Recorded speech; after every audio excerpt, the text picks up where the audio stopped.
think energy independence, actually, to the extent it means we disconnect from the rest of the world, is an unhelpful term, but energy self-sufficiency is where we are right now.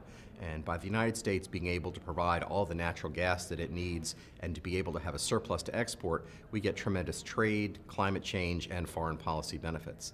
The trade benefits are that we are able to open markets for other products overseas by having LNG trade as a part of the Trans-Pacific Partnership and the European trade agreements. So that's a big trade benefit for us to be able to have natural gas as a market opener.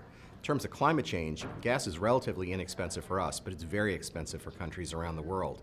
And if we can create a more competitive market for LNG by putting some of ours onto the market, we lower the cost of gas for our friends and allies, and we make natural gas more competitive with coal. Coal is cheap and gas is dear overseas. So we can actually help reduce greenhouse gas emissions worldwide by a more competitive gas market. There's plenty of demand for LNG export permits, and we can export relatively freely to countries we have a free trade agreement with, but most of the world's gas consumers don't have a free trade agreement with us yet. So it's really a process issue at the Department of Energy. While the department's committed to approve a permit every couple of months, they're really worried about the cumulative impact of these conditional permits. I think if the department took a couple of steps, some of which we've recommended at the Brookings Institution, it could help solve some of these problems.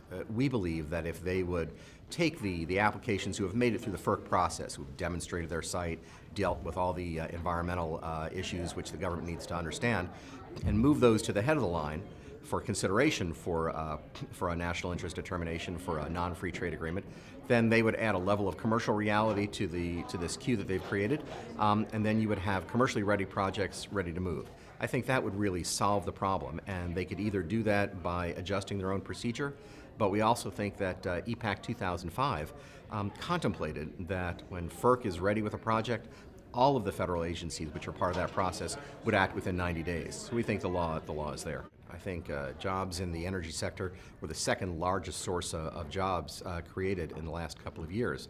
And you get them all through the value chain. You have the drilling jobs from producing oil or natural gas. You have construction jobs from pipelines that connect those to market. You have great construction and engineering jobs from the building of LNG export plants and all the work that goes into that. You have the jobs from the fabrication of the parts for those, and then you have also jobs from manufacturing industries which are cited here, which consume gas. We've got enough gas really for all of those industries, and I think we'll see that job growth for a long time to come, as long as we can continue to produce demand for the gas.